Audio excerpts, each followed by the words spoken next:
aspect of our lives.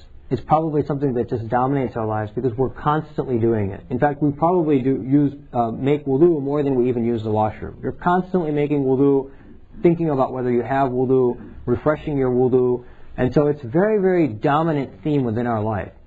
And in fact, if you look at the past Muslim communities, for example, 500, 600 years ago, when the Muslim community was flourishing, you'll see that the Muslims made incredible progress in water engineering. This is something that was dominant within Islamic civilization. Because water was so necessary for their life, because wudu was such an essential action, water engineering took on levels of advancement that had never been seen before.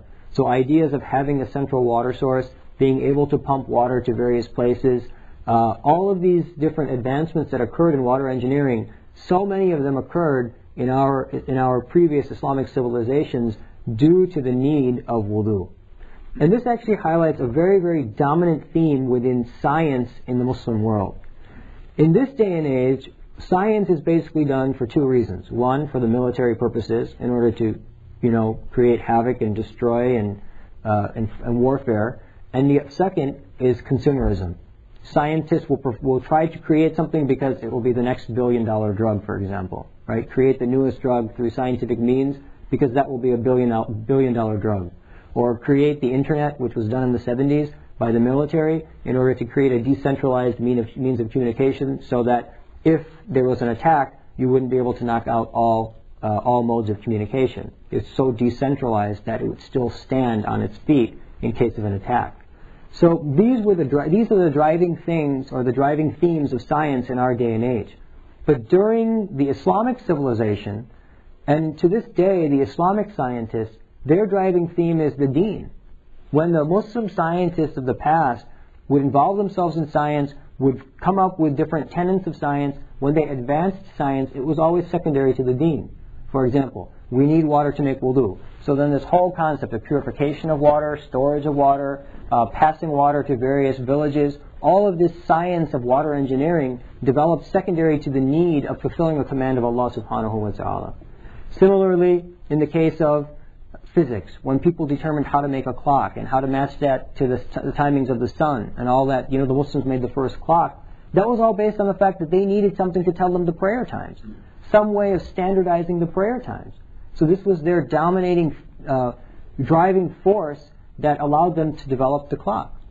Similarly, in the case of astronomy, Muslims needed to know when is Eid, when are the prayer times, how can we properly calculate them.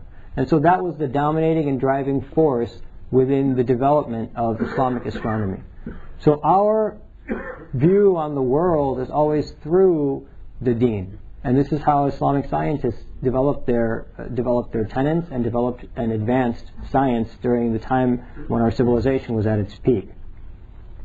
The central ayah which involves wudu is actually in Surah Al-Ma'idah, and it's ayah number 6.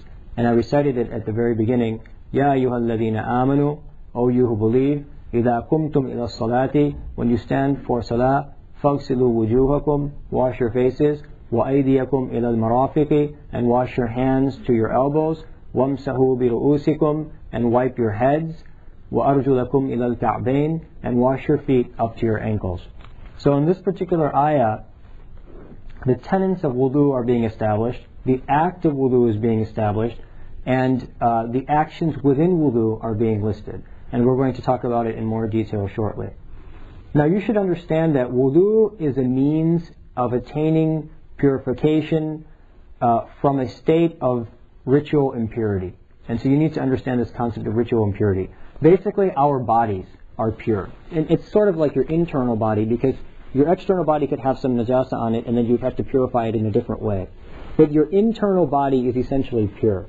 And there are certain actions which you can do which will then force your body into a state of either minor ritual impurity, which is called hadath, or major ritual impurity, which is called hadath al-akbar. So there's hadath al-asghar, which is the minor ritual impurity, and there's hadath al-akbar, which is the major ritual impurity. So there's two impure states that your body can go into, either minor or major. Minor impurity, for example, occurs, for example, when you use the washroom. And we're going to cover this in detail, but basically the things that commonly break wudu, for those of you who know the breakers of wudu, those things cause you to go into a state of minor ritual impurity. Hadathul asghar. So for example, using the washroom, bleeding, vomiting, these are things which will put your body into a state of minor ritual impurity. The second type of impurity, or ritual impurity, is major ritual impurity, which in the Arabic is called hadathul akbar. And that state occurs when, for example, you have relations with your wife.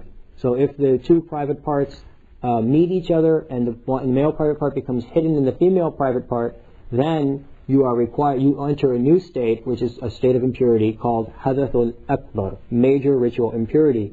And in order to remove yourself from major ritual impurity, you then need to take an Islamic bath, which is called a ghusl. In order to remove yourself from a state of minor ritual impurity, you need to make wudu. And so that's the discussion here. How do you make wudu? And when do you need to make wudu? And what are the various acts within wudu? And so this is what we'll cover, inshallah, during this session.